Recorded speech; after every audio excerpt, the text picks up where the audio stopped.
yang bawa mushaf Al-Quran, silakan dibuka surat Ali Imran ayat ke-16.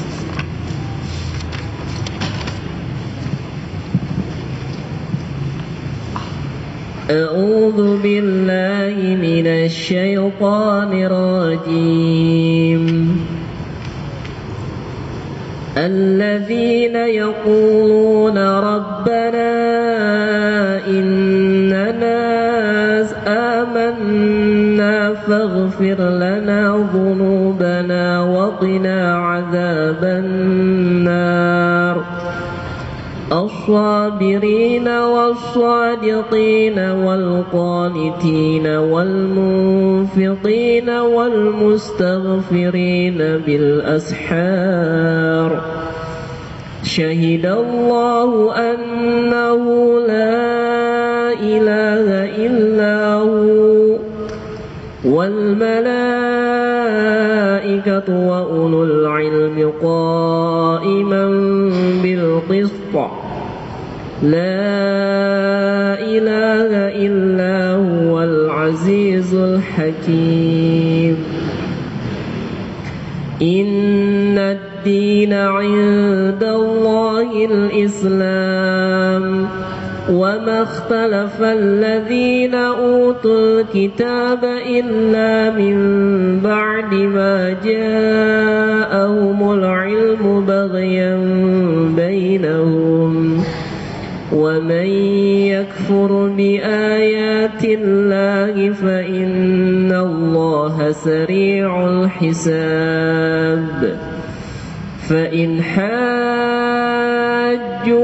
فقل أسلمت وجهي لله ومن اتبعني وقل للذين أوتوا الكتاب والأميين أأسلمتم فإن أسلموا فقد اهتدوا وإن تولوا فإنما عليك البلاغ والله بصير بالعباد إن الذين يكفرون بآيات الله ويقتلون النبيين بغير حق ويقتلون الذين يأمرون بالقسط من الناس فبشرهم بعذاب أليم أولئك الذين حبطت أعمالهم في الدنيا والآخرة وما لهم من ناصرين ألم تر إلى الذين أوتوا نصيبا من الكتاب يدعون إلى كتاب الله ليحكم بينهم ثم يتولى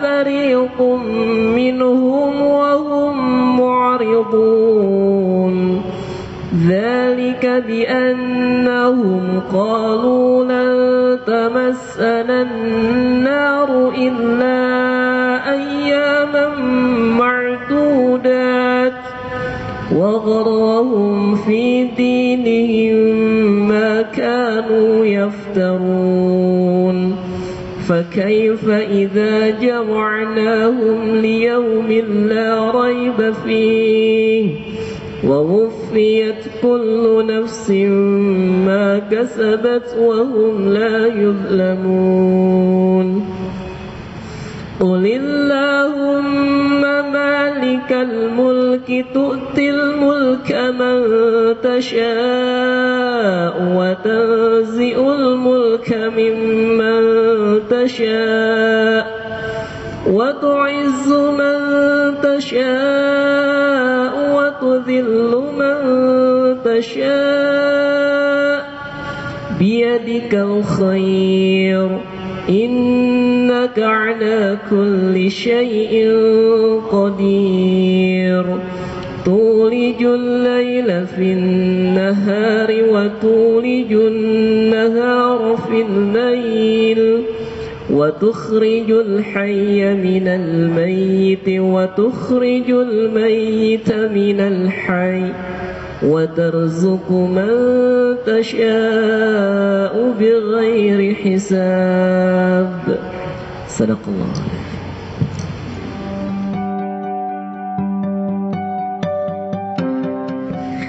Bismillahirrahmanirrahim. Assalamualaikum warahmatullahi wabarakatuh. Waalaikumsalam warahmatullahi wabarakatuh. Alhamdulillahirabbil alamin. Alhamdulillahilladzi ahalla alaina hilal Ramadan.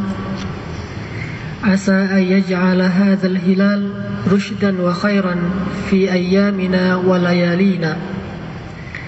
Asyhadu an la ilaha illallah wa asyhadu anna Muhammadan abdullah wa rasuluh. Allahumma salli wa sallim wa barik ala Muhammadin wa ala alihi wa sahbihi ajma'in. Fa amma ba'. Qala Allah ta'ala fil Qur'anil Karim, a'udzu billahi minasy syaithanir rajim. Ya ayyuhan nasu u'budu rabbakumul ladzi khalaqakum الذي خلقكم والذين من قبلكم لعلكم تتقون.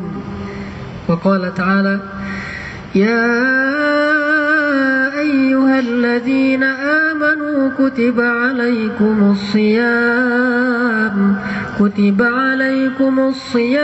كما كتب على الذين من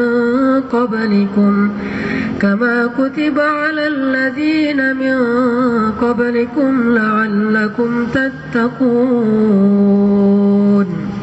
وقال تعالى يا أيها الذين آمنوا اتقوا الله حق تقاته ولا تموتن إلا وأنتم مسلمون. Puji syukur kepada Allah Subhanahu wa taala karena atas limpahan nikmat dan rahmat dari Allah akhirnya kita telah memasuki bulan Ramadan, dan hari ini sebagian kita sudah masuk ke hari ke-6 dan sebagian yang lain masuk kepada hari ke-5 Ramadan. Ikhwati fillah, sebagaimana yang kita sering baca, kita dengar, kita ketahui bersama bahwa tujuan dari ibadah di bulan suci Ramadan itu adalah la'allakum tattaqun, agar kita menjadi hamba yang bertakwa. Karena tidak cukup seseorang mengaku dirinya telah beriman apabila tidak membuktikannya dalam bentuk takwa kepada Allah Subhanahu wa taala. Sehingga Allah berfirman, wahai orang-orang yang beriman, bertakwalah kalian kepada Allah dengan sebenar-benar takwa. Artinya apa? Janganlah kalian berhenti pada titik hanya mengaku diri kalian sebagai orang yang beriman, tetapi lanjutkan perjalanan spiritual kalian.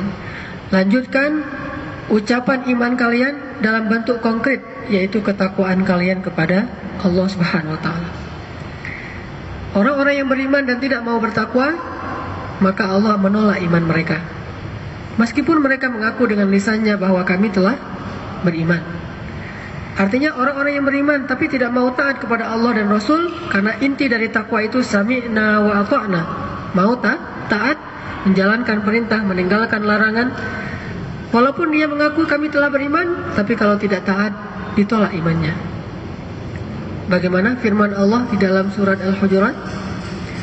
Qalatil a'rabu amanna qul lam tu'minu walakin qulu aslamna walamma yadkhulil imanu fi qulubikum wa in tuti'u Allah wa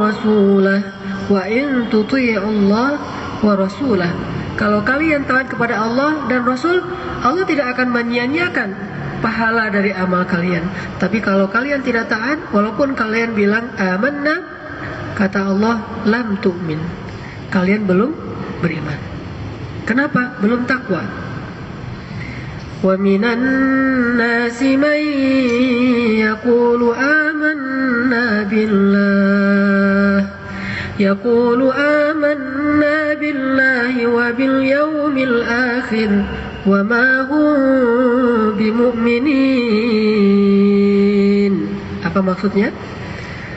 Ada orang yang mengaku bahwa kami telah beriman, gak tanggung-tanggung beriman kepada Allah dan beriman kepada hari akhir.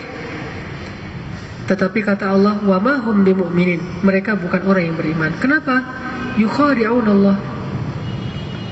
Di surat An-Nisa Allah menyebutkan secara lebih jelas, innal munafiqin yukhadi'un Allah wa huwa khadi'uhum wa idza qamu ila shalah qamu kusala yura'una an-nas wa la yadhkuruna Allah illa qalila. Muzabzabin. Enggak ada ketakwaan, tidak ada ketaatan. Kalaupun ada sedikit ketaatan, itu pun kusala, malas-malasan. Itu pun riya, memamerkan kepada manusia. Itu pun gak seluruhnya mengingat Allah, illa qalila, sedikit sekali mengingat Allah. Maka orang yang tidak bertakwa kepada Allah ditolak imannya. Karena itulah Allah memanggil orang yang beriman di dalam surat Al-Baqarah 183, ya ayyuhalladzina amanu, kalau kalian ingin menjadi orang yang bertakwa, latihlah diri kalian dengan ibadah kutiba alaikumus syiyam. Dan ibadah puasa adalah salah satu bentuk latihan agar kita la'allakum tattaqun, menjadi orang yang bertakwa. Hari ini kita akan belajar salah satu sifat dari orang yang bertakwa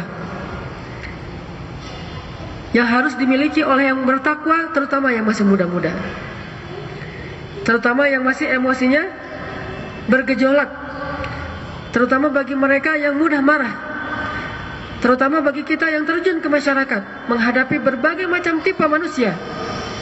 Pasti kita akan sering kepancing emosinya. Bukankah dalam hadis riwayat Bukhari, Nabi SAW bersabda tentang orang yang berpuasa, apabila dia dipancing untuk bertengkar di bulan Ramadan, hendaklah dia mengatakan, sesungguhnya saya berpuasa. Artinya ketika dia dipancing emosinya, dia bisa menahan emosinya. Salah satu latihan menahan emosi itu adalah dengan asyam. Jangan sebaliknya, gara-gara lapar akhirnya gampang marah. Kan banyak tuh, ini lagi lapar nih, jangan mancing-mancing, gitu kan. Lagi lapar jangan mancing-mancing, seolah-olah kalau lapar itu gampang marah. Sampai ada kalimat klise, mending saya nggak usah puasa dulu deh, soalnya saya daripada ntar kepancing emosi, soalnya saya mau mudik nih. Jadi mau mudik macet-macetan, gampang kepancing emosinya, apalagi panas-panas, lapar-lapar tuh. Jadi saya hari ini nggak mau puasa, takut kepancing emosinya. Itu klise banget. Kenapa klise? Karena seharusnya puasa itu menjadi perisai. Asyam junnah, kata Nabi. Puasa itu perisai bagi kita, agar kita terlindungi dari sifat-sifat yang buruk, salah satunya pemarah. Maka di antara ciri orang yang bertakwa yang diinginkan oleh ibadah puasa, la'allakum tattaqun, agar kita bisa menjadi orang yang menahan emosi. Mana ayatnya? Coba buka Al-Quran surat Ali Imran ayat 133 sampai 136. Kita tilawah bareng-bareng. Al-Quran surat Ali Imran ayat 133.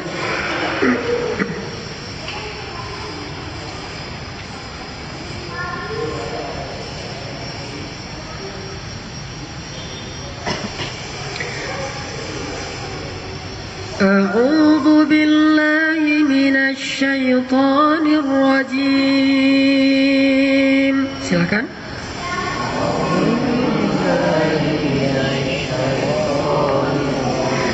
Bismillahirrahmanirrahim.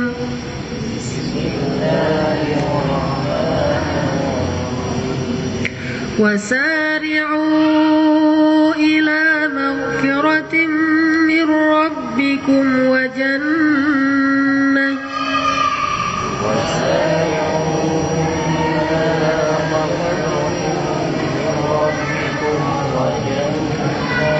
وجنة عرضها السماوات والأرض أعدت للمتقين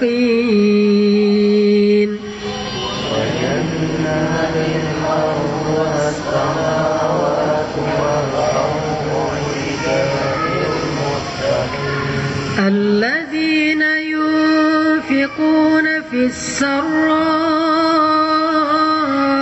والضراء والكاظمين الغيظ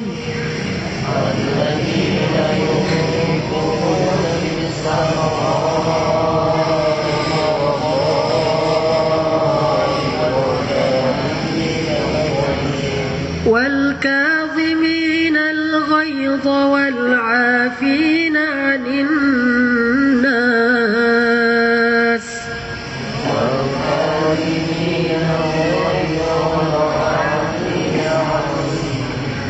والله يحب المحسنين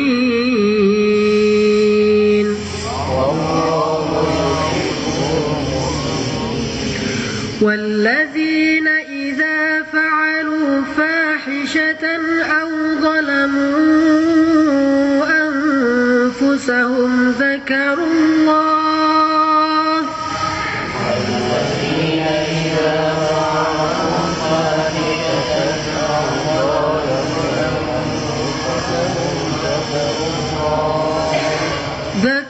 الله فاستغفروا لذنوبهم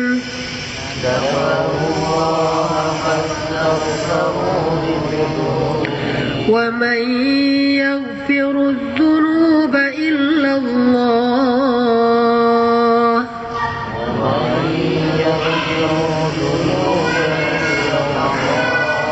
ولم يصروا على ما فعلوا وهم يعلمون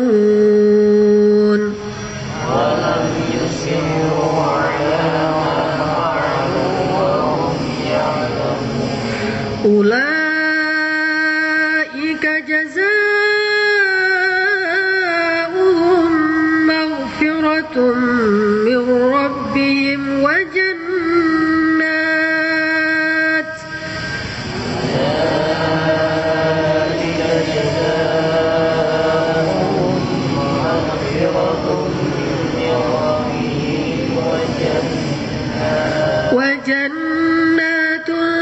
تجري من تحتها الأنهار خالدين فيها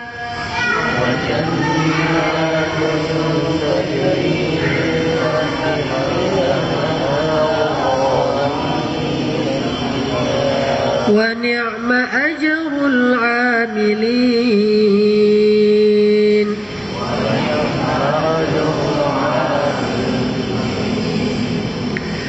Dan bersegeralah kalian menuju kepada ampunan dari Rabb kalian dan kepada surga yang luasnya seluas langit-langit dan bumi yang telah disiapkan untuk orang-orang yang bertakwa, yaitu orang yang senantiasa menginfakkan hartanya baik dalam keadaan senang ataupun dalam keadaan susah, dan orang yang selalu menahan amarah, dan orang yang selalu dapat memberi maaf kepada manusia, dan Allah sangat cinta kepada orang-orang yang berbuat ihsan.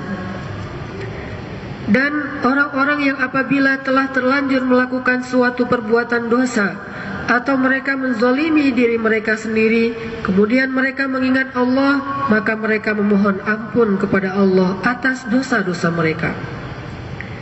Dan siapakah yang dapat mengampuni dosa-dosa selain Allah? Dan mereka tidak mengulangi kembali perbuatan tersebut, sedangkan mereka dalam keadaan memahaminya. Mereka itulah orang-orang yang balasan mereka adalah ampunan dari Rabb mereka, dan surga-surga yang mengalir sungai-sungai di bawahnya. Mereka hidup kekal di sana, dan itulah sebaik-baik balasan bagi orang-orang yang beramal. Ikhwati fillah, dari sekian banyak sifat orang-orang yang bertakwa yang dijelaskan di dalam paragraf ini, salah satunya adalah kalimat wal kadhiminal ghaidh. Orang yang kalau di dalam terjemahan diartikan orang yang menahan marah atau amarah. Apa arti kadhiminal ghaidh menurut ahli bahasa, yaitu ahli bahasa Arab? Sehingga nanti kita tahu seperti apa kita menahan amarah kita. Benarkah suatu teori dalam ilmu psikologi yang mengatakan kalau misalnya kita marah, maka kita harus mengeluarkan marah kita, walaupun mengeluarkannya dengan cara-cara yang positif. Artinya misalnya kalau ikhwah yang laki-laki sedang marah, maka dia keluarkan emosinya dengan cara olahraga. Kalau ada alat-alat untuk dia pukul-pukul atau dia tendang untuk mengeluarkan emosinya. Tapi bagaimana kalau dia marahnya di jalan, tidak ada alat untuk dia pukul? Dia pukul kendaraannya sendiri, rusak.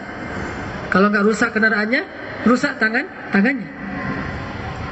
Atau bagi akhwat, ketika marah dia keluarkan emosinya dengan cara masak misalnya.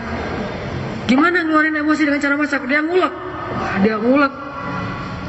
Tapi gimana kalau ternyata harga cabai 100.000 per kilo? Kan rugi tuh. Setiap marah 100.000, setiap marah 100.000 kan? Dia ulek sambal. Soalnya kalau di blender nggak kerasa emosinya, baru kerasa kalau ngulek. Ya udah diganti dari cabai menjadi tomat misalnya. Tomat cuma 8.000 sekilo, dia ulek. Kata para psikolog. Artinya kalau misalnya kita marah, keluarkan. Terus ngomong aja suka-suka kamu. Wah, teriak.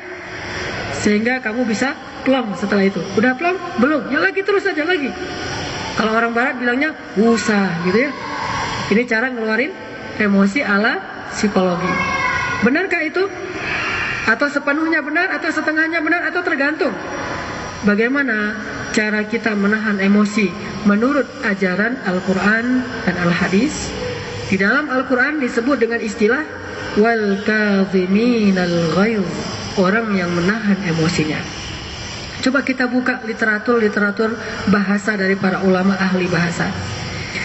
Apa pendapat mereka tentang arti kalimat wal kadhiminal ghaidh? Pertama, kita harus bedakan antara dua istilah marah dalam bahasa Indonesia. Kalau dalam bahasa Indonesia marah, dalam bahasa Arab ada dua istilah.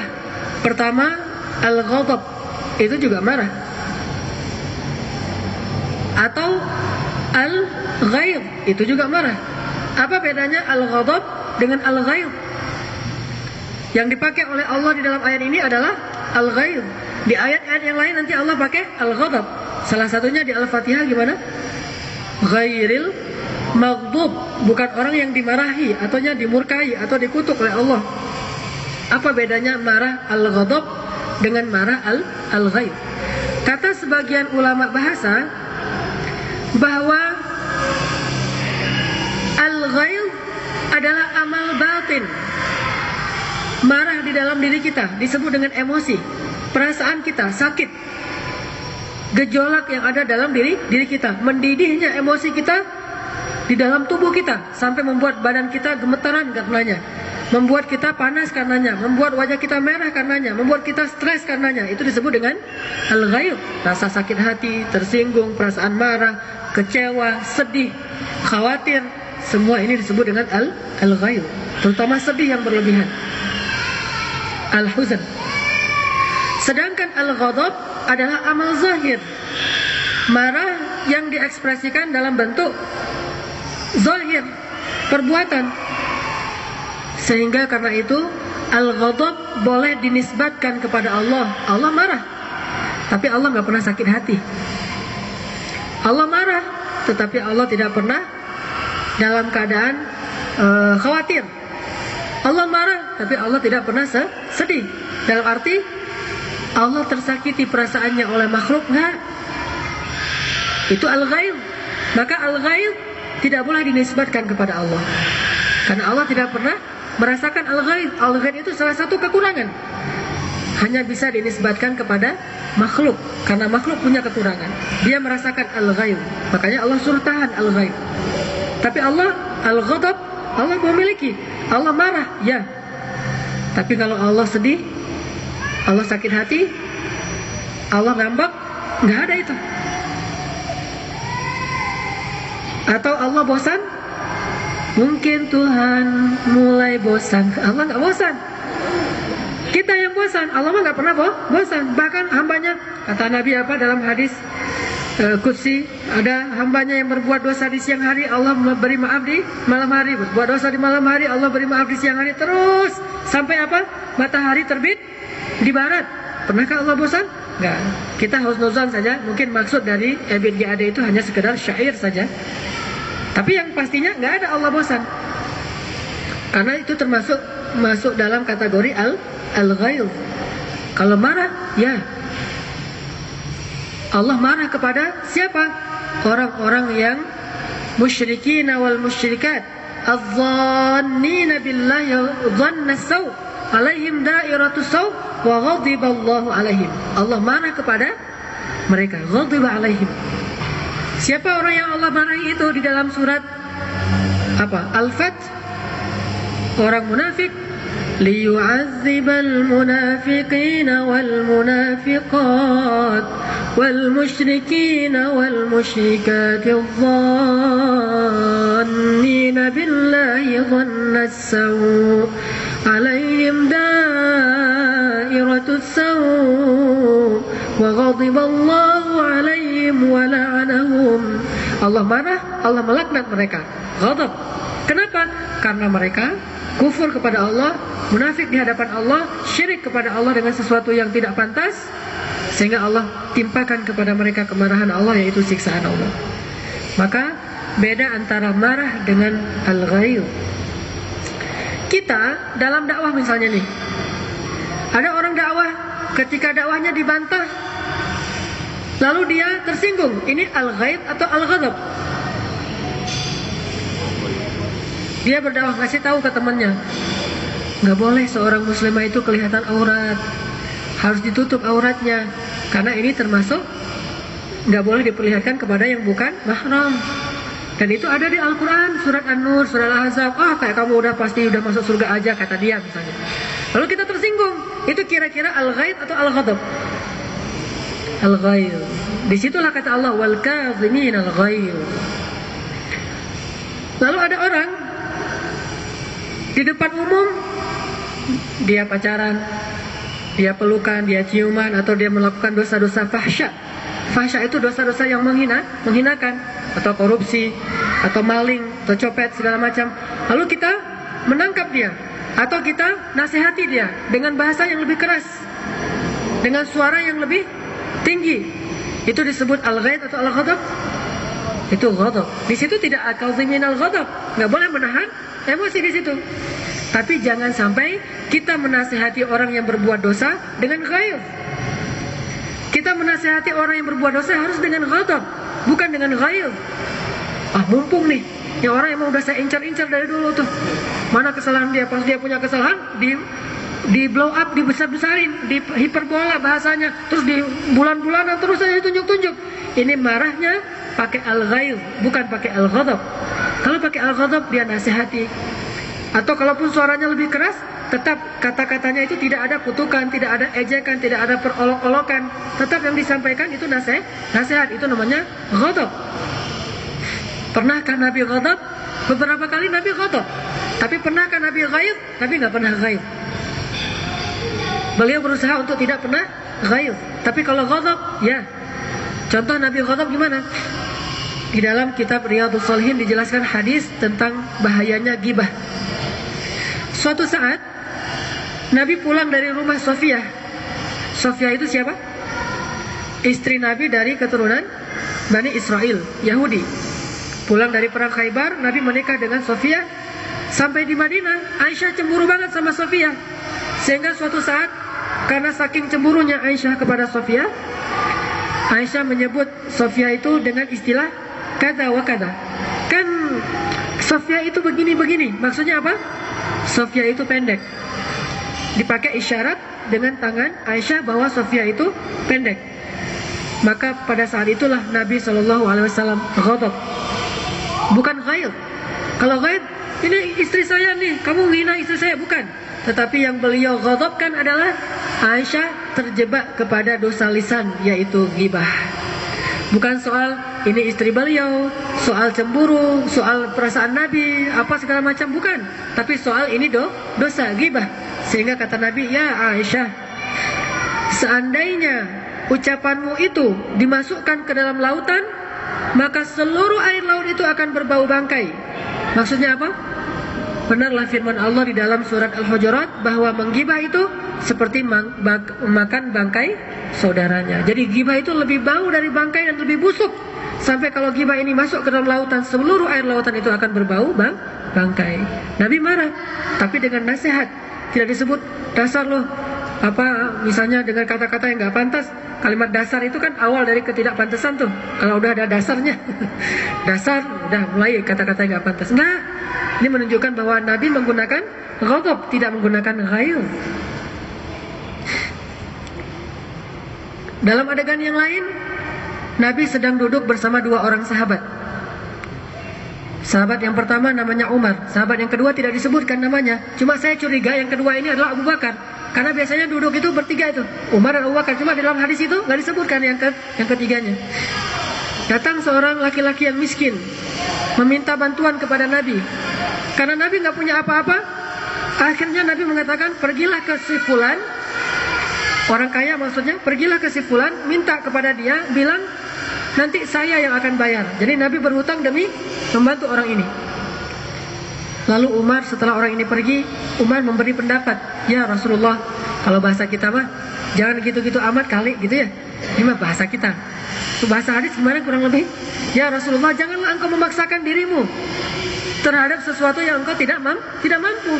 Nabi nggak mampu bantu, ya sudah nggak usah bantu. Kenapa sampai maksain diri berhutang atas nama dirinya untuk orang lain? Kata Umar, jangan begitu-begitu amat, artinya jangan memaksakan diri ya Rasulullah. Rasulullah nggak senang dengan ucapan Umar.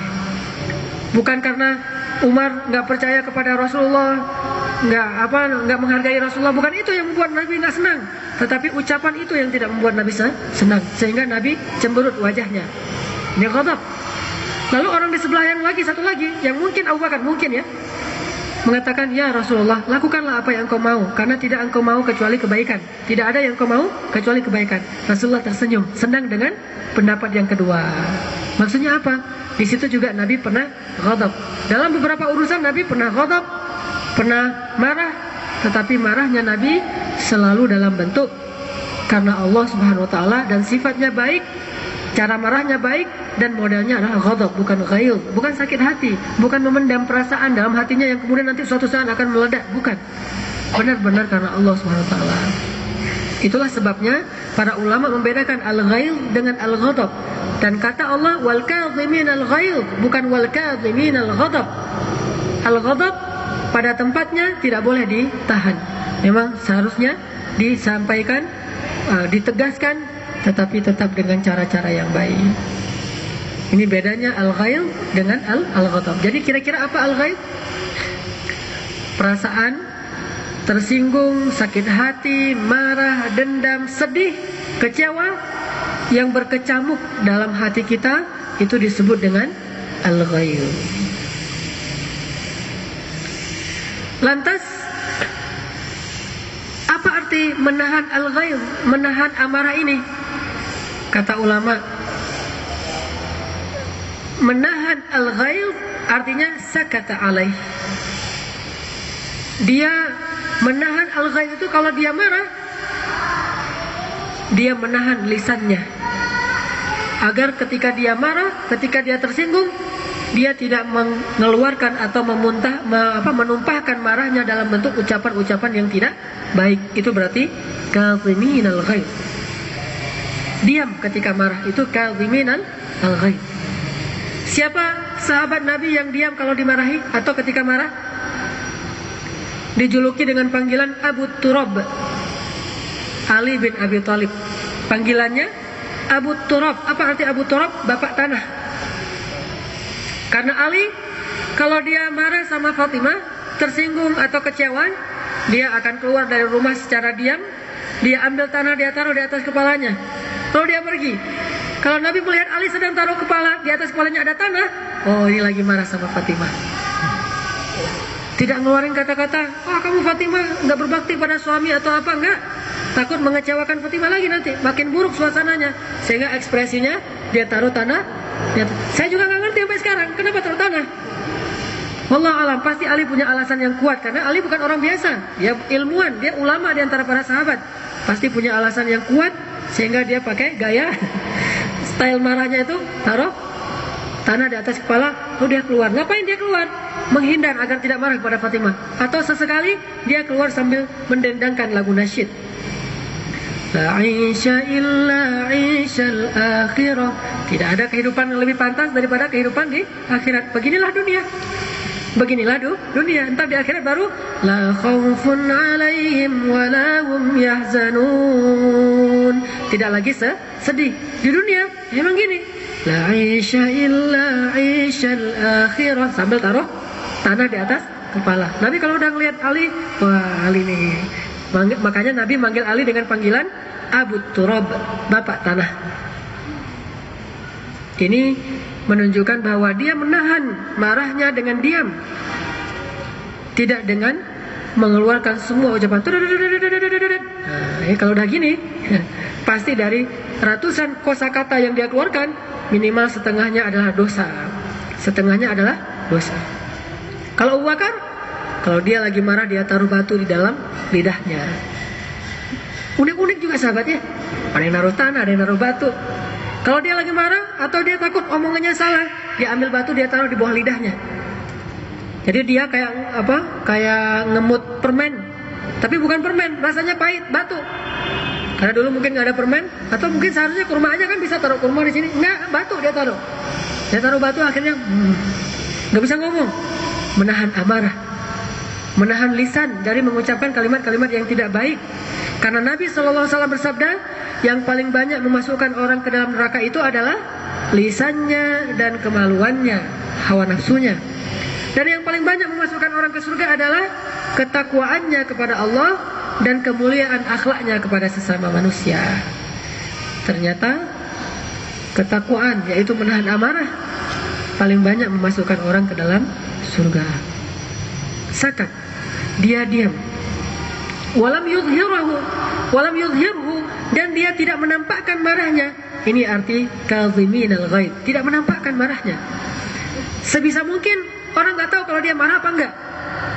Walaupun ada kondisinya juga. Kadang-kadang kondisinya parah banget, memang orang tahu kita marah. Tetapi setidaknya marahnya kita masih ketahan, tidak sampai dia tumpahkan dalam bentuk ucapan ataupun perbuatan yang tercela. Ini arti kaziminal ghaid yang pertama menurut ahli bahasa. Yang kedua, arti kaziminal ghaid seperti para ulama bilang kazamatis saqo. Artinya apa? Kalau para ulama menyebut istilah, orang-orang Arab menyebut kazamatis saqo, kaziminnya apa? Sungai. Kaziminnya sungai itu artinya sungainya udah penuh air. Itu kaziminnya sungai. Ini istilah yang biasa dipakai keseharian. Kalau misalnya sungai itu penuh air disebut kazamatis saqo. Air sungai itu penuh. Atau ina. Kalau misalnya kita nahan air di ember, kalau airnya udah penuh di atas ember itu tapi nggak meluap ya, penuh saja, lalu ditutup embernya, maka itu disebut dengan kazamatis saqo. Artinya airnya sudah penuh. Apa hubungannya dengan kaziminal ghaid? Ketika emosi itu memenuhi diri kita, ketika emosi itu memenuhi pikiran kita sehingga kita jadi gelap. Kan banyak orang yang gelap gara-gara emosi. Ketika emosi itu memenuhi hati kita sehingga kita jadi sesek. Itu juga banyak orang yang sesek gara-gara emosi. Ketika emosi itu memenuhi seluruh pembuluh darah kita sehingga banyak orang yang stres akhirnya stroke gara-gara emosi. S2 tuh, stres akhirnya stroke. Gara-gara emosi. Emosi apa? Sedih, khawatir, kecewa, pikiran terus-menerus. Ini namanya ghaidh. Maka dari arti yang kedua ini dapat kita pahami, kaziminal ghaidh itu adalah ketika emosi yang begitu panas, begitu penuh dalam diri kita, dia bisa menahan diri. Ini orang yang kaziminal ghaidh. Yang ketiga, Al-kadhamah kata ulama, atau kadhimin al-ghaidh kata ulama, ma yasuddu bihi majral ma. Sesuatu yang dipakai untuk menahan aliran air. Itu artinya kadhimin. Kadhamah. Misalnya keran nih. Ketika keran itu ingin kita tutup, maka apa yang kita lakukan? Kita putar dia kan? Itu berarti sedang menahan aliran air, disebut dengan kadhamatil ma. Kadhiminal ma, menahan keran air, menahan aliran air, itu kadhimin. Atau kalau udah kita putar, ternyata airnya masih menetes karena kurang rapat, kita kasih benda yang seukuran dengan mulut keran sehingga airnya benar-benar tersumbat dan tidak keluar. Itu namanya proses kadhamah atau kadhimin, menahan aliran air. Maka dari pemahaman ini dapat kita pahami, ternyata kalau kita sedang amarah, kita sedang emosi, bukan dikeluarkan, tetapi ditahan, disumbat. Walaupun emosinya udah penuh, tetap disumbat, tetap ditahan, sehingga tidak ada yang keluar walaupun setetes. Disebut dengan kadhamah, ma yasuddu bihi majral ma, menahan air sehingga tidak keluar sedikit pun. Begitulah maksud Allah dalam istilah wal kadhiminal ghaidh. Allah menginginkan agar kita menahan ghaidh kita, setiap tetes dari emosi kita tidak keluar sedikit pun dan tidak diekspresikan dari jalan keluar yang lain. Karena kalau air itu misalnya nggak keluar di sini, keluar di tempat lain, berarti tidak kadhamah. Misalnya ada paralon, kita tahan di sini, kan nggak keluar airnya tuh, tapi lubang di sana sehingga keluar dari sana, itu namanya bukan kadhimin karena masih keluar airnya. Maka kalau ekspresi emosi kita diluapkan dengan cara yang lain, berarti bukan kadhimin, cuma mengarahkan cara marah, manajemen marah. Kalau kadhimin benar-benar nggak diekspresikan, benar-benar nggak dikeluarkan, benar-benar ditahan habis. Maka dari pemahaman ahli bahasa ini menunjukkan bahwa ada perbedaan antara teori psikologi dengan teori Al-Quran. Lalu gimana kita? Allah berfirman, huwa a'lamu bikum idh ansha'akum minal ardi wa idh antum ajinnatun fi butuni ummahatikum. Dia lebih mengerti tentang kalian, ilmu psikologi kalian. Bahkan ketika dia menciptakan kalian dari tanah, yaitu Adam, atau ketika dia menciptakan kalian dalam rahim ibu kalian, dia udah lebih mengerti tentang kalian. Makanya karena Allah lebih mengerti tentang kita, kita ambil teori Al-Quran. Ketika kita emosi, kita berusaha untuk kadhiminal ghaidh. Tinggal pertanyaannya, how to? Gimana caranya? Gimana cara menahan emosi ketika kita sedang dalam keadaan marah kayak gitu? Ini arti kadhamah.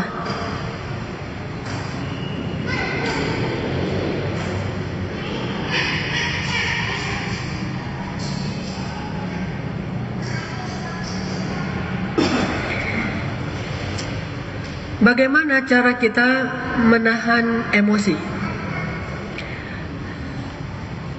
Pertama, kita harus faham bahwa menahan emosi itu adalah suatu kebaikan. Itu yang harus kita paham. Karena kita tidak akan punya spirit semangat melakukan sesuatu kecuali kalau kita tahu itu menguntungkan. Kita harus sadar bahwa kalau kita tahan emosi, kita untung.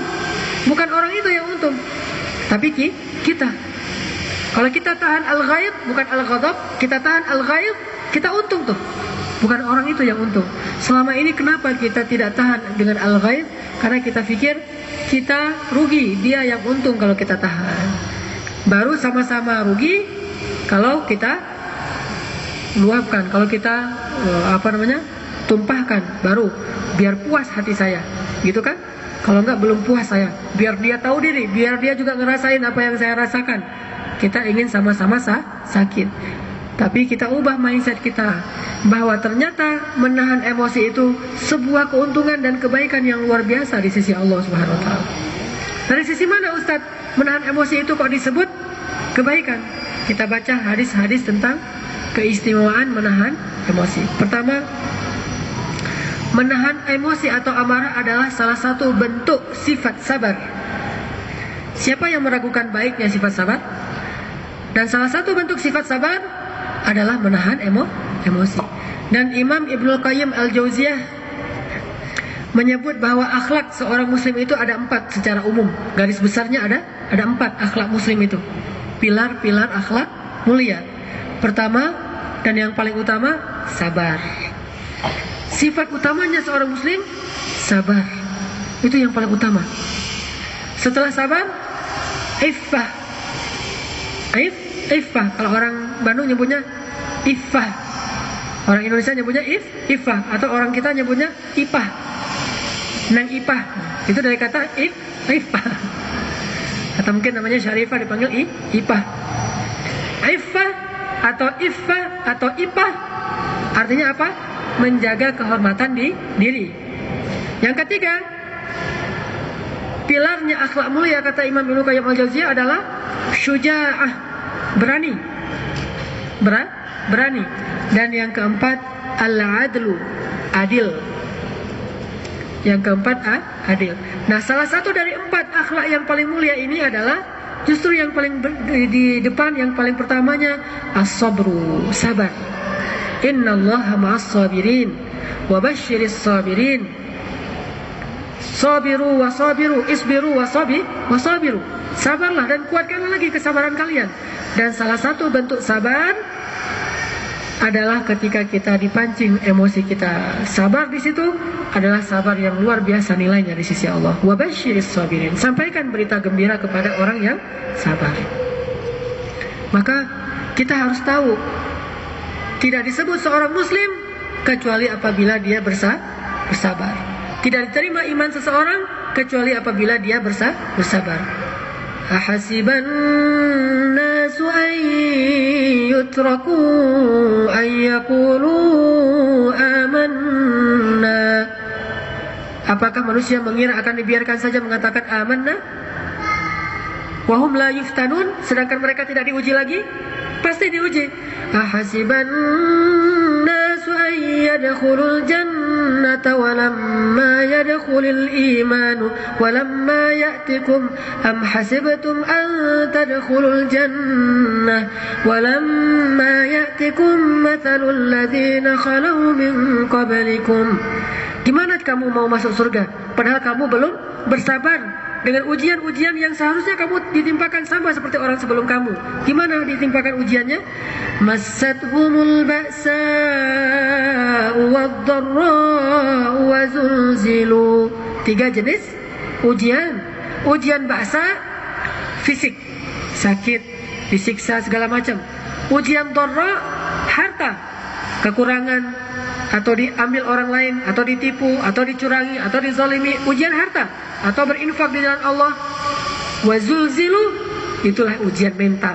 Salah satu ujian mental, dipancing untuk marah, dipancing sakit hati, disakiti perasaannya. Itu namanya zulzilu. Am hasibtum an tadkhulul jannah. Kalian pikir kalian bisa masuk surga sementara kalian belum bersabar dengan ujian zulzilu? Sampai orang-orang yang beriman dulu pernah diuji dengan zulzilu habis-habisan. Dibilang mereka sebagai, dihina mereka dengan berbagai macam hinaan. Disebut mereka sebagai orang-orang yang bodoh. Nabi dibilang orang gila, disebut penyihir, disebut penyair segala macam. Ini semuanya disebut dengan ujian zulzilu, diguncang. Dan guncangan di situ kata ulama tafsir adalah ujian mental, ujian fikiran. Dan kalau kita tidak bersabar dengan ujian al-ghayz, maka tidak lulus tes keimanan kita. Kalau tidak lulus, wama ulaika bil mu'minin atau wama hum bil mu'minin, mereka bukan orang yang beriman, sehingga Allah tidak ridho kepada keimanan kita. Ini yang harus kita pahami agar kita bisa nahan amarah. Kalau kita disakiti, dipancing di jalan, dipancing dengan orang-orang yang tidak baik dalam lalu lintasnya, mungkin dia main selip sembarangan, mungkin dia main berhenti aja di depan kita, mungkin dia mancing-mancing kita, mungkin knalpotnya asapnya mengepul sehingga menyakiti kita, mungkin dia ada air, dia kena genangan air, kita kecipratan airnya, mungkin suaranya terlalu berisik, knalpotnya sengaja dibuat yang suaranya berisik. Ini kan pancingan-pancingan nih. Kalau kita bersabar, baru disebut orang yang lulus ujian zulzilu. Dan kita harus paham itu. Oh, ini Allah menguji saya. Mudah-mudahan dengan begini saya tergolong orang-orang yang sabar, dan tidak ada yang masuk surga kecuali orang-orang yang sabar. Maka ini yang pertama, keutamaan dari kazimin al-ghaidh. Yang kedua, keutamaannya apa? Nabi SAW bersabda, hadis dari Ibnu Umar, tidak ada sesuatu pun yang ditelan oleh seorang hamba yang lebih utama atau lebih banyak pahalanya atau lebih tinggi nilainya di sisi Allah daripada menahan atau menelan emosi karena mencari ridho Allah. Apa maksudnya? Tidak ada sesuatu yang kita telan, yang kita kita tahan dalam diri kita, yang kita kembalikan ke dalam diri kita, nggak kita keluarkan, yang lebih utama di sisi Allah daripada menelan perasaan emosi. Kata Rasul dalam hadis Ibnu Umar, inilah sesuatu yang paling baik yang ditelan oleh seorang hamba. Kita telan, mau kita keluarkan nggak jadi, kita telan lagi, kita masukkan lagi ke dalam diri kita. Itu namanya orang yang wal kadhiminal ghaidh, menelan emosinya. Tidak dia muntahkan emosinya, tapi dia telan. Sehingga kalau kita paham betapa baiknya menahan emosi ini, ternyata termasuk sesuatu yang paling mulia di sisi Allah, maka kita akan belajar menahan emosi. Karena menahan emosi itu kemuliaan di sisi Allah.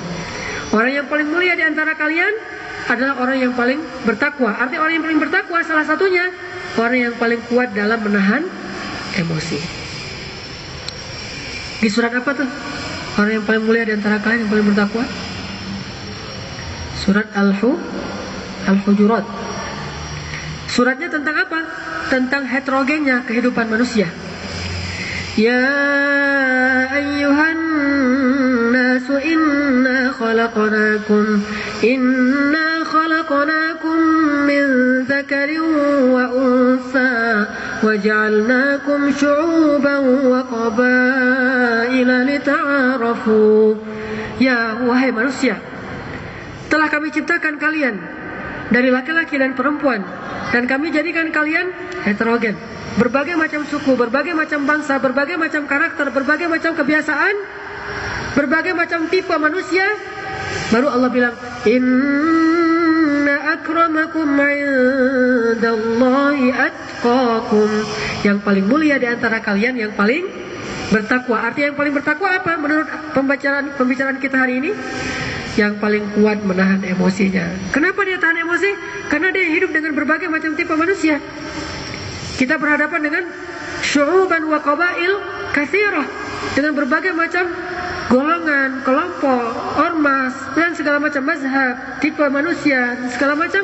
Maka yang paling kuat menahan emosi ketika dia bergesekan dengan orang lain, dia yang paling mulia di sisi Allah SWT. Makanya kata Nabi, tidak ada yang lebih mulia sesuatu yang ditelan oleh seorang hamba daripada menelan emosinya.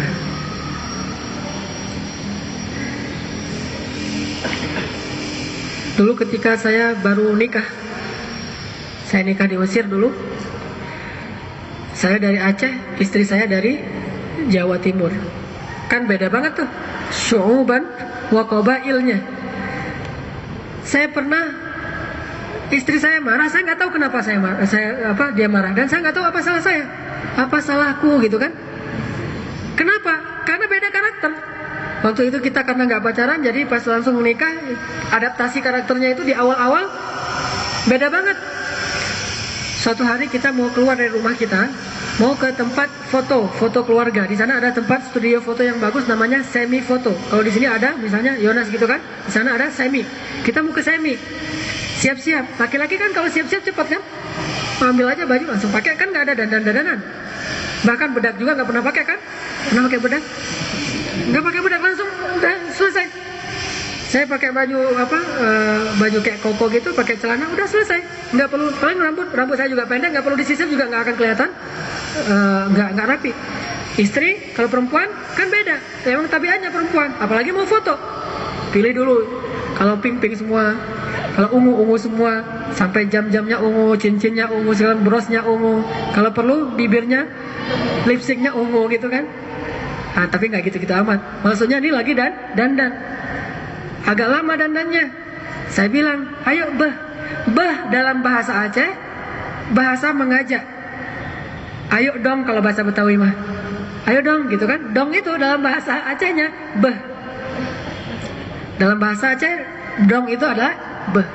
Ayo beh, maksudnya ayo dong. Istri saya memahami beh itu kayak moh gitu. Moh apa moh? Bahasa Jawa, pokoknya kasar gitu. Beh itu dalam pemahaman dia kasar. Ayo beh. Dia tersinggung dengan kalimat ayo beh. Akhirnya dia nggak mau ngomong, langsung pergi. Langsung pergi, saya tinggalkan kunci pintu rumah dulu. Dia pergi langsung. Kebetulan pas depan rumah kita itu ada tram. Tram itu kayak kereta yang di tengah kota gitu, yang kayak angkot tapi kereta kan. Dia langsung naik gerbong yang depan. Saya di belakang kejar. Jadi kayak film gitu kan.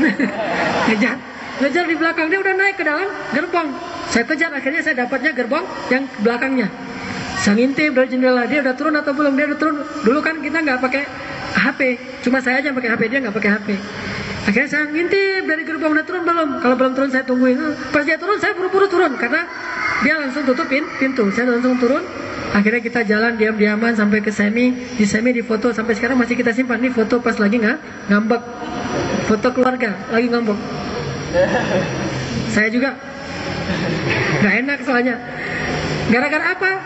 Salah dia bukan, salah saya bukan. Yang salah siapa? Faham yang salah.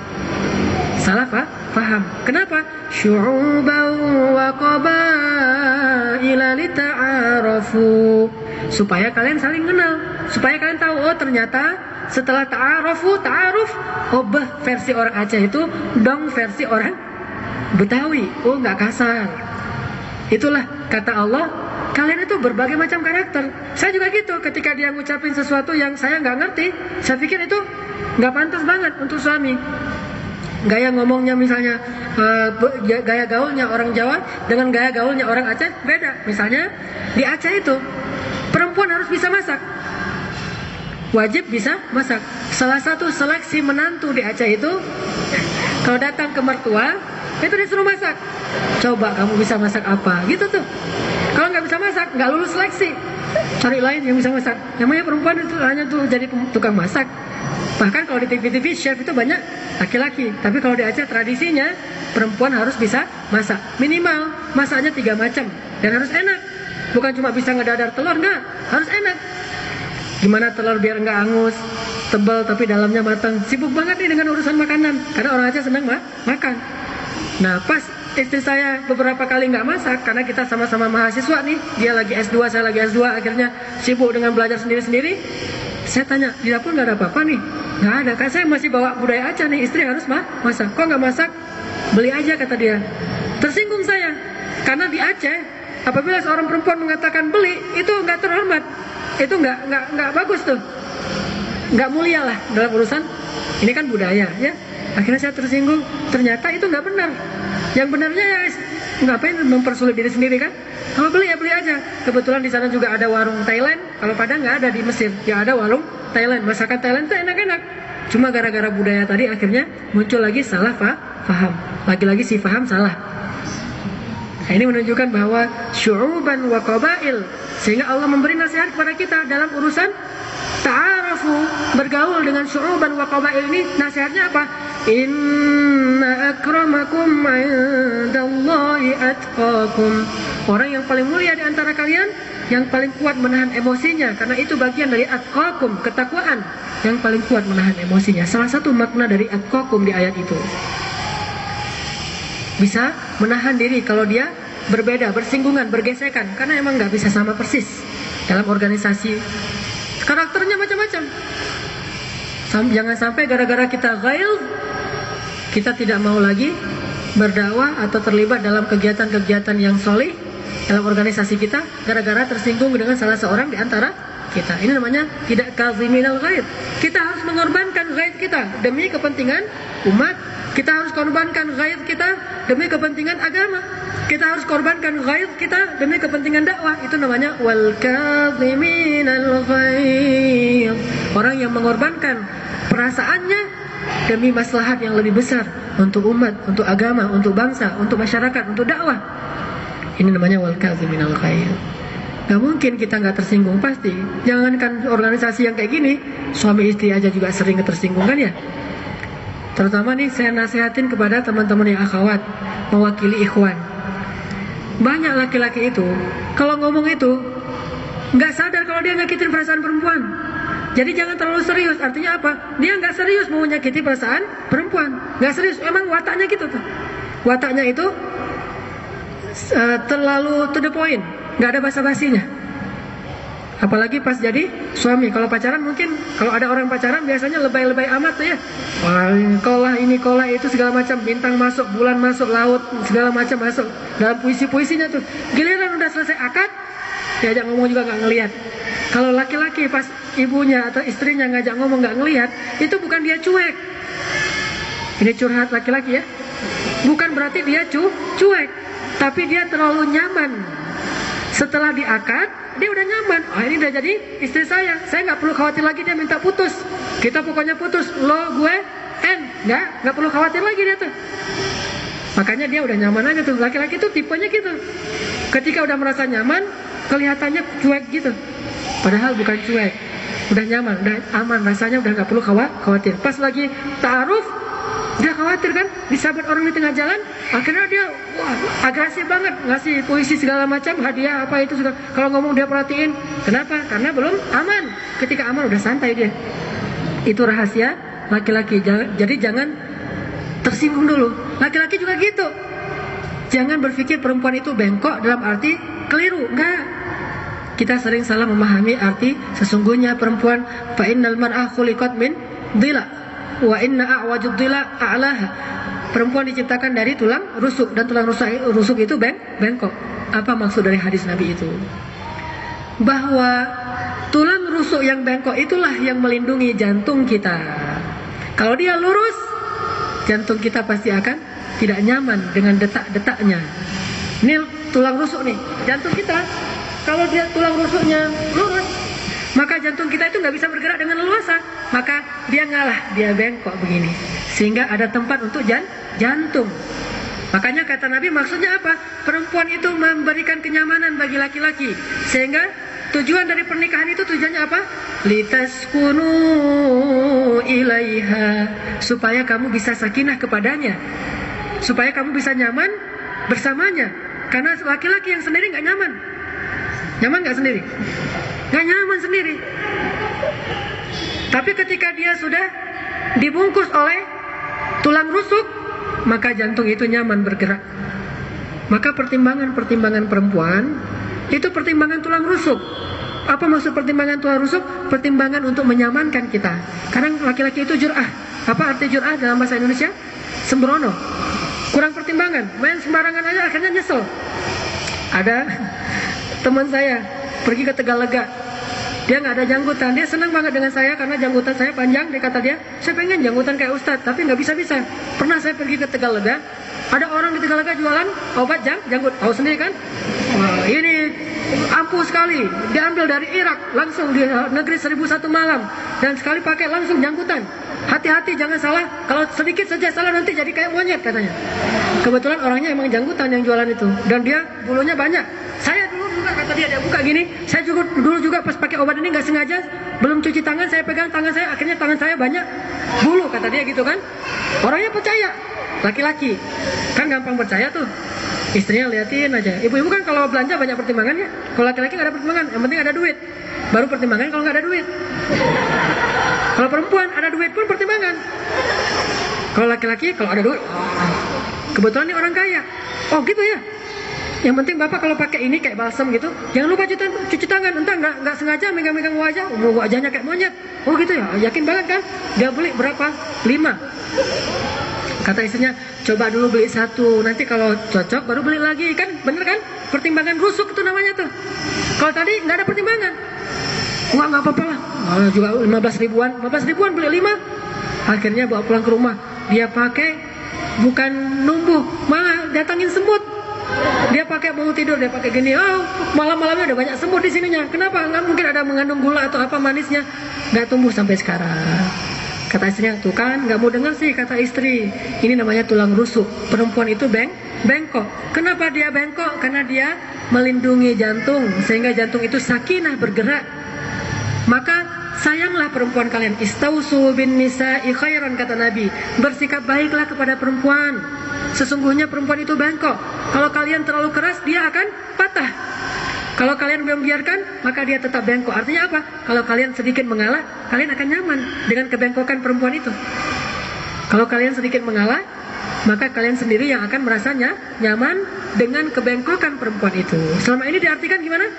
Perempuan itu salah terus. Kalau kalian terlalu keras, dia akan patah. Kalau kalian biarkan, dia salah terus. Ini pemahaman. Baca dulu syarah hadisnya. Baca dulu gimana penjelasan para ulama tentang hadis itu. Artinya bukan salah terus. Justru itulah sunnatullah terhadap perempuan, memberi kenyamanan bagi laki-laki. Ini rahasia keduanya nih. Laki-laki itu terlalu belak-belakan, tapi nggak ada maksud menyakiti perasaan perempuan. Ntar pas perempuannya udah ngambek, baru dia nyesel. Kenapa saya salah ngomong, gitu kan? Besok saya janji deh nggak akan salah ngomong lagi. Besok itu lagi tuh. Namanya juga susah nggak mengubah karakternya tuh. Kecuali orang-orang yang khusus banget ya. Tapi balik lagi kayak gitu. Jadi ibu-ibu atau akhwatnya jangan tersinggung.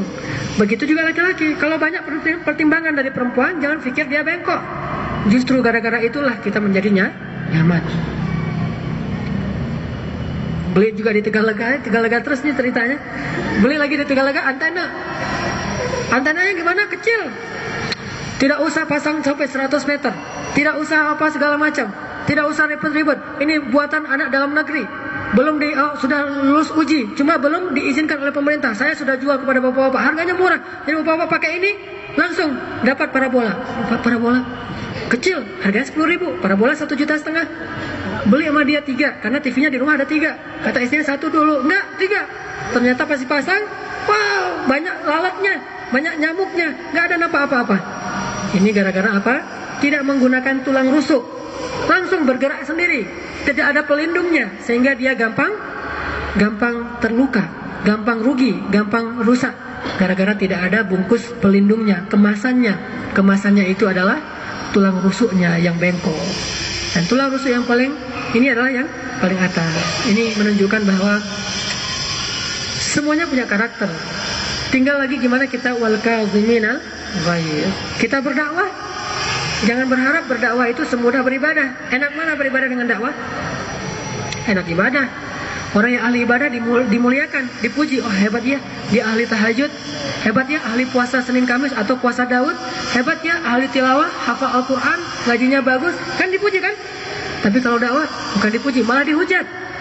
Orang yang berdakwah difitnah, dihujat, digembosi, dijelek-jelekin, ditinggalkan. Yang di belakangnya komentar berbagai macam komentar idealis. Yang di depan menentangnya. Yang di belakang bilang, katanya mau berdakwah, tapi kok kayak gitu, nggak ideal dakwahnya, nggak segala macam, masih kurang aja dilihatnya. Tapi dia nggak turun, di atas saja tuh, duduk sambil komentar. Sementara yang di depan, yang kita dakwahin, lari dari kita dan menghindar dari kita. Itu resiko dan nasibnya para dai, nasibnya para aktivis dakwah. Dan salah satu aktivis dakwah yang merasakan itu adalah para anbiya. Semua para anbiya dan para aktivis dakwah itu merasakan, sehingga mereka diberikan semacam briefing oleh Allah. Tahan emosi kalian, wahjurhum hajran jamila, atau tinggalkan mereka, jangan terlalu dekat dengan mereka.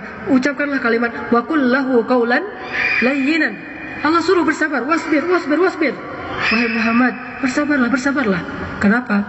Karena kita bersinggungan dengan orang-orang yang sedang direcokin kepentingan mereka. Pasti kita nggak akan nyaman. Tapi kalau pergi ke masjid, duduk kayak gini, siapa yang jelek-jelekin kita? Malah pulang dari mana? Dari masjid. Masya Allah, pulang dari masjid, gitu kan? Mulia kita. Itikaf 10 hari di masjid, makin mulia kita. Coba itikaf sehari aja di kantor pemerintahan. Udah, langsung ubahnya banyak. Kenapa? Menghadapi berbagai macam problem yang ada di dalam kantor itu, dengan sistemnya yang korup, dengan banyak orang-orang yang korup, dengan kepentingannya yang banyak, dengan banyak orang munafik yang menjilat pada kita. Sementara di belakang sana orang berteriakin kita beramai-ramai bahwa kita belum ideal. Ini resiko dakwah. Disitulah butuh alam nashrah laka sadrak, lapang dada. Tapi nilainya di mata Allah, para dai ini lebih mulia, jauh di atas para abid, walaupun sama-sama mulia. Kalau saya jadi seorang ustadz dengan jadi seorang dai yang turun ke jalan, enakan mana? Saya jadi ustadz, datang disambut di pintu, ustadz, disenyumin. Ada yang protes saya? Gak berani protes. Atau kalau saya salah ngomong, dimaklumin aja, namanya juga manusia. Ustadz juga kan manusia. ketemu di jalan disapa apa segala macam. Kadang-kadang dikasihin hadiah, ada yang datang ke rumah bawain, kemarin ada yang datang ke rumah bawa ubi, bawa segala macam, baru pulang dari Tasik bawa segala macam. Walaupun di rumah saya juga bingung ini mau diapain. Ustadz enak tuh, coba dai. Malah sebaliknya, dia wajah mereka tidak akan senang pada dia. Si'atil wujuh, wajahnya nggak enak banget kepada para dai yang turun langsung kepada masyarakat. Makanya jadi seorang murabi lebih enak daripada jadi seorang dai. Jadi seorang abid lebih enak lagi tuh daripada jadi seorang dai. Maka dalam bekal dakwah kita, bulan Ramadan ini bulan pembekalan agar kita kadhiminal ghaid dalam berdakwah. Apalagi dakwahnya di masjid. Saya tahu masalah-masalah di masjid. Rata-rata masalah di masjid itu adalah masalah yang muda dengan yang tua, yang junior dengan yang senior. Itu sering di mana-mana kayak gitu. Rata-rata masjid masalah antara dua generasi yang udah nggak nyambung ini. Yang tua pengennya gini-gini aja, yang muda pengennya inovasi, ada perubahan, ada gerakan segala macam. Kata yang tua-tua, nggak usah terlalu ribet-ribet lah, udah aja kita jalani apa yang sudah ada, segala macam. Terjadilah clash. Di situ kita harus belajar wal kadhiminal ghaidh, menahan, jangan gampang tersinggung. Ada sebuah adegan ketika Umar bin Khattab sedang khutbah. Umar waktu itu khutbah jadi Amirul Mukminin, khutbah pakai baju baru.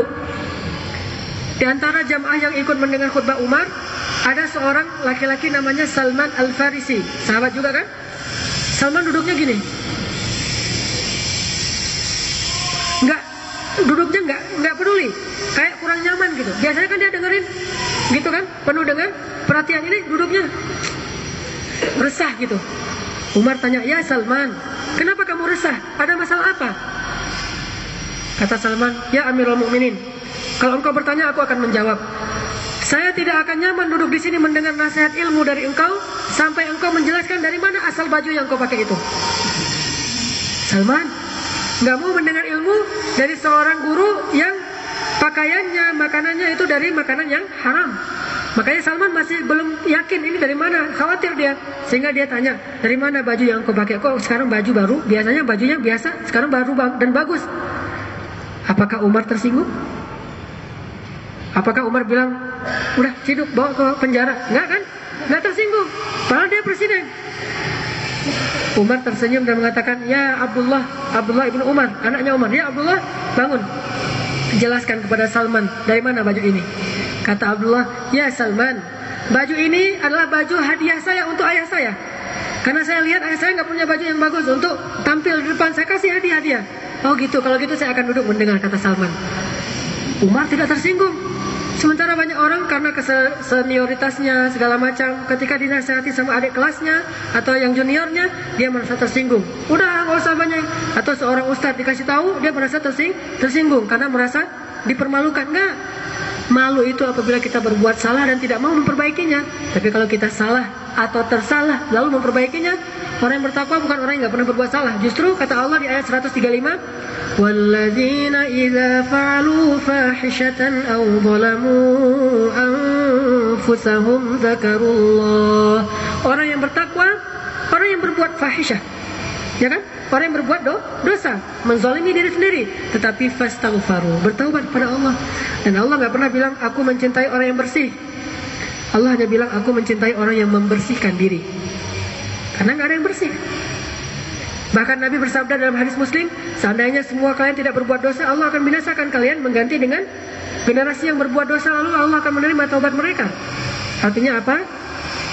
Jangan malu kalau kita ternyata ketahuan salah lalu diperbaiki, dinasihatin, ditegur. Ada seorang ustazah ngajarin tahsin. Namanya juga manusia kan, bisa aja dia lupa atau keliru. Ternyata dia salah menyebut istilah tajwid.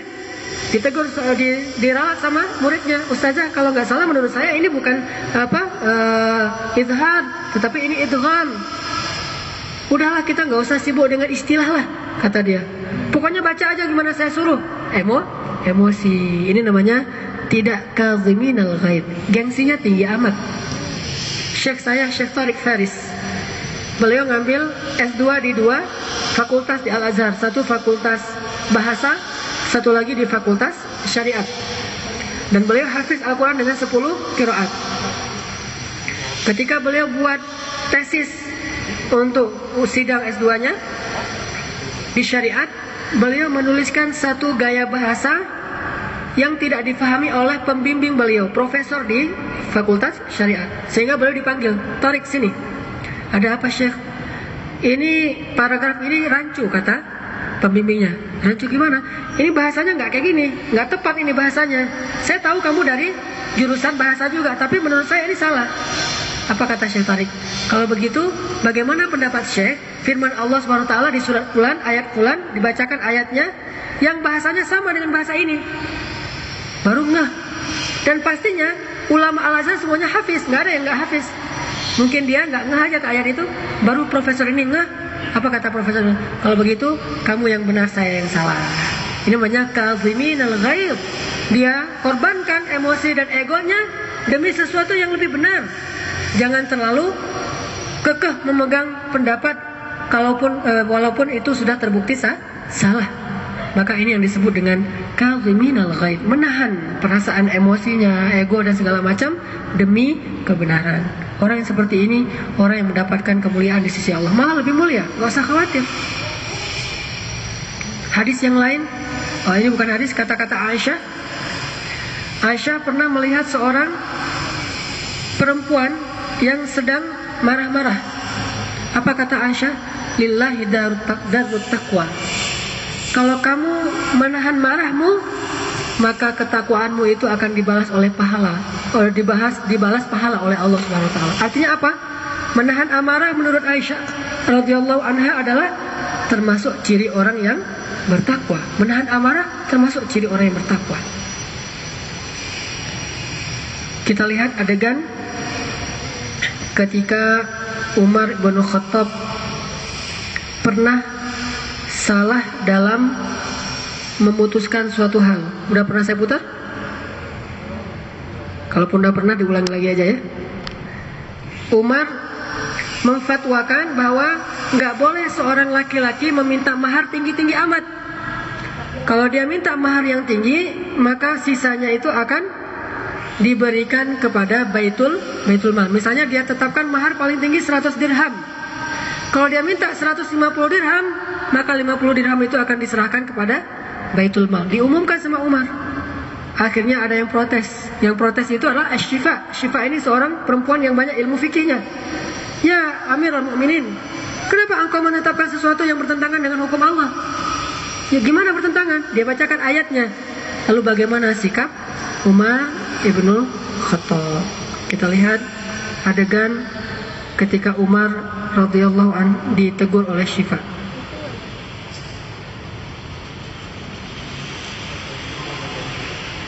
Ada orang yang datang kepada Umar mengeluhkan tingginya mahar perempuan. قد أغلى الناس المهورة فعجزنا عن الزواج ألا تأمرهم أيها الناس قد شكى إلي بعضكم زيادة المهور حتى أصاب الشباب منها عنة وضاقت بهم سبل الزواج فلا تزيد في مهور النساء على 400 درهم وإن كانت ابنة سيد من سادتكم فمن زاد ألقيت الزيادة في بيت المال. Berapa? 400 dirham. Siapa yang meminta lebih dari itu, maka sisanya akan diberikan kepada baitul mal. Diserahkan ke baitul mal untuk kebutuhan kaum muslimin. Dia hanya boleh mengambil 400 saja.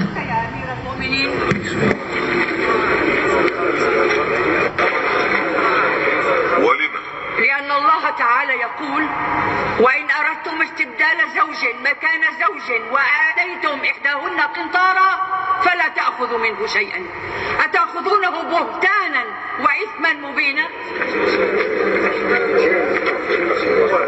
فكيف تتوعد أن تأخذ الزيادة عن الحد الذي فرضته فتلقيه على بيت المال. امرأة أصابت ورجل أخطأ. Ini namanya wal kaziminal ghaiz. Karena dia ikhlas dalam berfatwa, ikhlas dalam memimpin, tidak mencari nama atau gengsi atau dimuliakan, dihormati dengan jabatannya, tetapi dia ingin beribadah kepada Allah. Sehingga ketika dia salah, sama seperti imam yang salah kan? Imam salah, rakaatnya kurang, subhanallah, saya ini imam, yang lain diam aja, kan gitu, enggak kan? Atau dia baca Al-Quran salah, baca hurufnya, lupa satu huruf, ditegur sama belakangnya, saya mah hafiz, sudah hafal 10 qiraah, masa nggak boleh, nggak masa ditegur? Tetap walaupun hafiz 10 qiraah, tetap dia seorang manusia, mahalul khata' wan nisyan. Maka dia tahan emosinya. Seorang suami kadang-kadang yang benar istrinya, maka kaziminal ghaid, dia harus tahan emosinya dan egonya. Nggak masalah kalau kita salah, yang masalah kalau kita mempertahankan kesalahan kita. Seorang ayah, seorang ibu ditegur oleh anaknya, nggak masalah itu. Maka ini yang disebut dengan wal kaziminal ghaid. Selanjutnya kita lihat beberapa contoh ayat. Satu lagi hadis tentang keutamaan kaziminal ghaid. Apa kata Nabi dalam hadis riwayat Ibnu Jarir dari Abi Hurairah? Siapa yang menahan emosinya padahal ia mampu untuk marah, maka Allah akan penuhi hatinya dengan apa? Rasa nyaman dan iman. Hatinya penuh rasa nyaman dan iman. Ini membantah keraguan seseorang yang mengatakan kalau emosi disimpan nanti dia tidak nyaman, nanti dia kena penyakit, perasaannya menjadi penyakit bagi dia. Enggak. Kata Nabi, siapa yang menahan emosinya ketika dia mampu, maka Allah akan mala Allahu Ta'ala qalbahu amnan wa imanan. Allah akan memenuhi hatinya dengan rasa nyaman dan iman. Tapi syaratnya dia harus menahan emosi itu karena Allah Subhanahu wa taala. Dia harus yakin bahwa dengan menahan emosi, Allah tidak akan menyia-nyiakan kesabarannya. Allah akan berikan balasan kesabaran itu dengan balasan yang jauh lebih baik di sisi Allah, yang digambarkan di awal paragraf surat Al-Baqarah Ali Imran 133, jannah arduhas samawati wal ardh.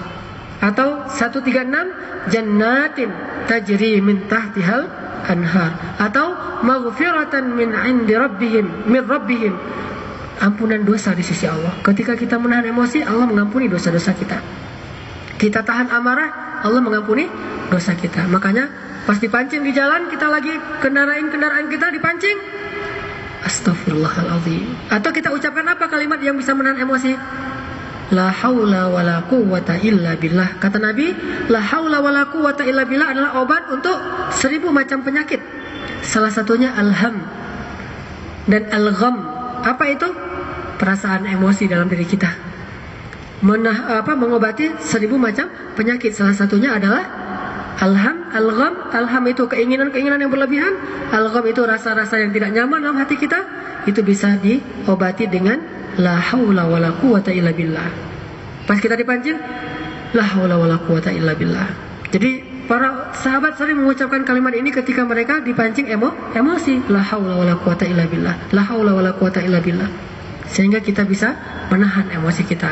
Dan kalau begitu caranya, insya Allah nggak akan stres kok gara-gara nahan emosi. Kita tahu bahwa kita untung. Apalagi kalau kita faham hadis Nabi dari Husain. Kata Husain, aku mendengar kakekku bersabda. Apa kata kakeknya Husain? Jika ada 2 orang yang berselisih atau bertengkar, yang pertama sekali mengajak damai, dialah yang pertama masuk surga.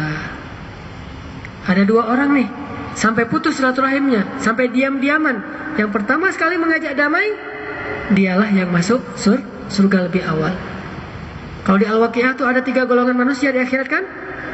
Wa ashabul maimanati ma ashabul maimanah wa ashabul mash'amati ma ashabul mash'amah was-sabiquna as-sabiqun ulaikal muqarrabun. Siapa yang paling utama dari 3 golongan ini? Was-sabiquna as-sabiqun, itu yang paling utama. Walaupun nanti ada juga yang baik golongan kanan, tetapi yang lebih utama sabiqun as-sabiqun. 2 kali kalimat sabiqun. Apa maksud 2 kalinya? Sabiqun fid dunya fahumus sabiqun fil akhirah. yang dia di dunia itu berlomba-lomba dalam kebaikan, salah satunya berlomba-lomba dalam membangun silaturahim, memaafkan orang lain, nanti dia yang di akhirat berlomba-lomba masuk surga lebih dulu. Maka kalau kita punya masalah, kita pertama yang mengajak damai, yang meleraikan masalah itu, yang menyambung silaturahim ketika dia diputuskan. Suami istri, istrinya disakitin perasaannya dengan kata-kata suami yang kurang menghargai. Marah sebentar dia diam, lalu dia renungkan, dia ingat hadis Nabi yang masuk surga yang pertama kali mengajak damai. Akhirnya dia keluar dari kamarnya bilang, "Papa mau minum apa?" Walaupun masih emosi, mau minum apa? Si papanya juga dalam keadaan emosi masih ngomong, masih request juga. Kopi juga nggak apa-apa. Padahal marah tapi minta kok kopi. Dikasih kopi itu. Ini mau ditambahin gula nggak? Papanya udah mulai luluh kan hatinya, mau ditambahin gula nggak? Udah cukup, udah manis, semanis rupa kamu. Nah ini kan dapat, udah selesai kan masalahnya kan? Walaupun nggak senyum. Siapa yang pertama masuk surga di antara orang ini berdua? Yang pertama nawarin minum. Pura-pura lupa aja nih dengan masalah. Kalau yang belum nikah belum tahu rasanya, nanti setelah nikah pasti akan merasakan hal itu, pasti itu. Walaupun ini bukan doa dari saya, tapi pasti akan dirasakan. Saya juga ngerasain ada masalah, kadang-kadang perbedaan pendapat, apa segala macam. Kadang-kadang masalah milih jalan aja bisa, jalan itu aja, enggak usah jalan sini aja, ternyata macet. Wah, kena kan? Mulai dia gara-gara ini, akhirnya gimana cara masuk surga? Di situ peluang masuk surga tuh. Mah, ini bajunya bagus deh, kayaknya cocok sama kamu nih, misalnya. Mana?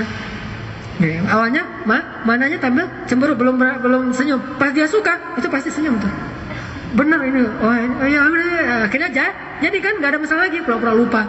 Atau mungkin nanti bisa datang tamu tuh, yang paling cepat datang tamu ke rumah, masa mau diam-diaman?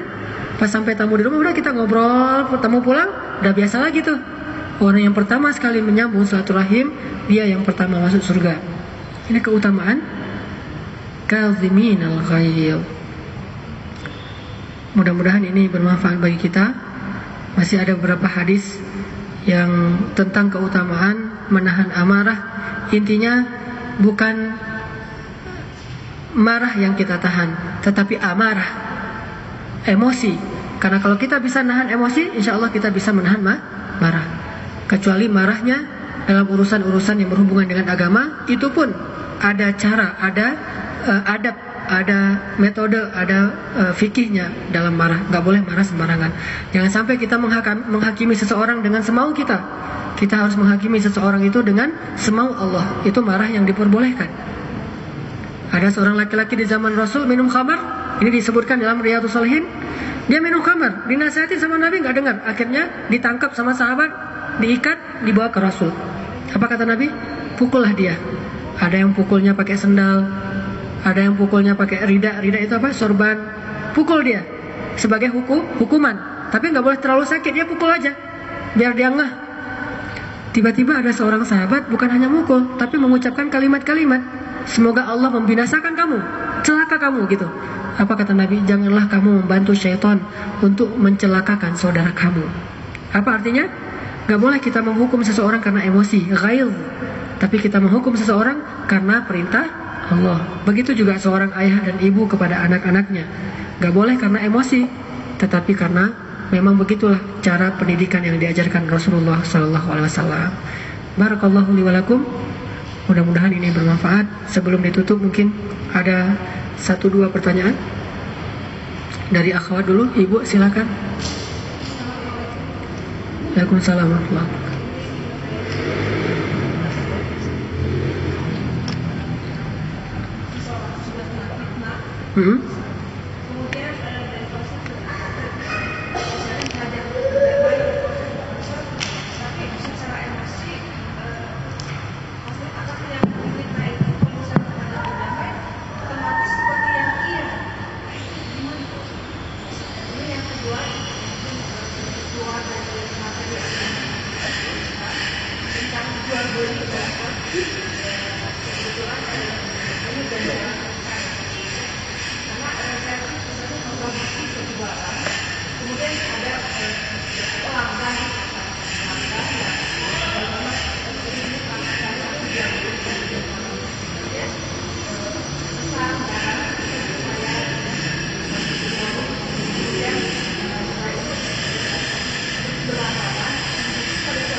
bagaimana sikap kita kepada orang yang pernah menyakiti kita, apalagi tingkatnya memfitnah kita, lalu dia tiba-tiba mengajak damai.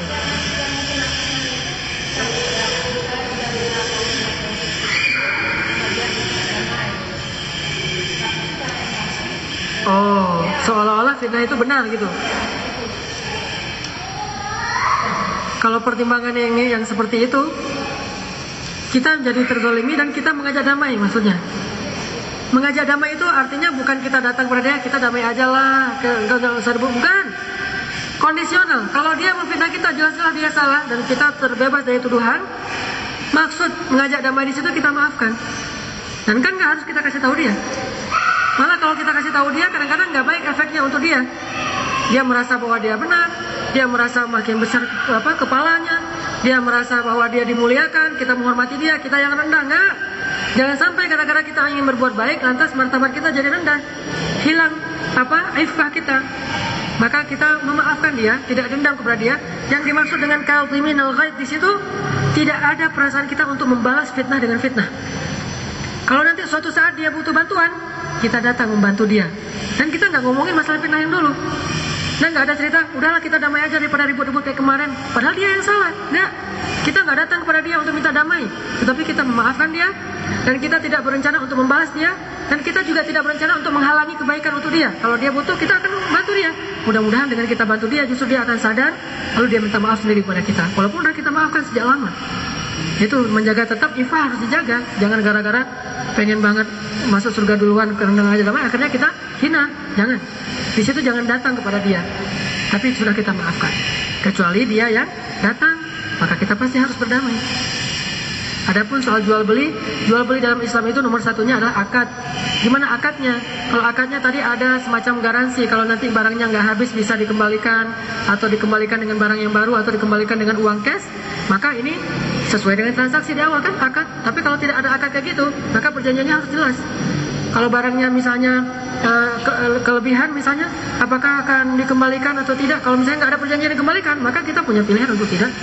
Orang dia beli, mungkin dia belinya kredit atau cash, itu soal pembayaran, bukan soal transaksi akad.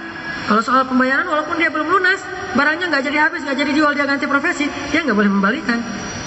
Kalau dia mengembalikan, dia harus ganti rugi.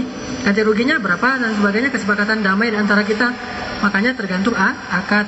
Kalau akad di awalnya sudah kita siap dengan resiko dikembalikan barang, maka harus diambil kembali. Gimana akadnya? Dari ikhwan? Ya. Waalaikumsalam.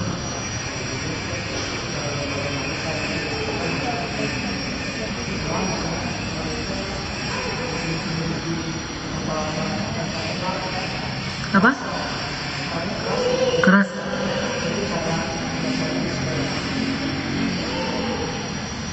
Bagaimana menghadapi orang yang keras? Temperamen. Gimana cara menghadapi orang yang temperamen? Marah itu kata Nabi adalah api, maka padamkanlah api dengan air. Akhlak kita tetap mulia, jangan kepancing dengan marah dia. Akhlak kita tetap mulia, tapi jangan sampai menghinakan diri kita. Yang salah itu orang Indonesia sering memahami menjadi orang yang berakhlak mulia itu hina. Oh, kasih pipi ditampar pipi kanan, kasih pipi kiri, tampar sebelah lagi nih, biar saya pahalanya banyak. Enggak, itu hina. Diambil hartanya, nggak apa-apa lah, ikhlas, apa segala macam. Akhirnya dia kelaparan. Enggak. Beda antara hukum dengan perasaan hati kita. Hukum terus berjalan kan? Kayak tadi tuh orang yang minum khamar dipukul kan sama sahabat, tetapi tidak boleh dengan kebencian memukulnya. Ada yang mukul gini, ada yang mukul, oh emang kan nggak boleh kan? Itu dengan kebencian. Perang juga nggak boleh dengan kebencian. Kalau perang dengan kebencian, ta'tadu wala ta'tadu, innallaha la yuhibbul mu'tadin. Tapi kalau perang karena kita diperangi, kalau kita emang begitu emang kejadiannya, maka ini beda.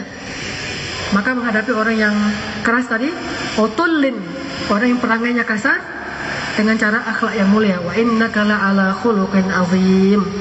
Baru setelahnya Allah bicara tentang perangai yang kasar di surat Al-Qalam, menunjukkan air yang kita pakai, yaitu akhlak mulia, pasti bisa memadamkan dia. Sekasar-kasar apapun orang, kalau berhadapan dengan senyum, insya Allah lumayan lah. Saya pernah menghadapi preman dengan senyum, karena nggak bisa menghadapi dengan fisik. Premannya badannya besar, tatonya penuh, dia marah-marah terus. Gimana ngadapinya? Senyumin aja. Setelah senyum, ya terus gimana nih? Udah, akhirnya dia melunak pelan-pelan. Sekarang start. Dah, kalau saya lewat udah negur. Dulunya nggak mau. Apa katanya ustadz segala macam, marah-marah. Senyumin aja. Orang di jalan, kan di jalan rata-rata perangai orang keras ya. Entah kenapa gitu, saya heran juga. Di jalan itu perangainya keras. Wajahnya wajah sial tujuh, wajahnya serem-serem tuh. Sengaja kadang-kadang pakai kacamata hitam biar makin serem. Nah, kadang di kendaraannya dikasih plat seolah-olah punya polisi biar semakin serem kan. Kadang-kadang bung biar semakin serem dengan wajahnya makin serem kan. Coba pas ada kelas di jalan, kita nggak sengaja nyenggol dia atau apa, pokoknya ada aja masalah di jalan, kita senyumin. Atau mungkin kita pas nyelip dia berpapasan dengan kita, jalannya agak sempit dikit gara-gara kita senyumin, nggak jadi marah pasti. Banyak yang kayak gitu. Saya pengalaman nyelip, dia mau marah, saya senyumin, nggak jadi marah. Saya ambil jalan dia nggak jadi mundur, saya ambil duluan, saya senyumin.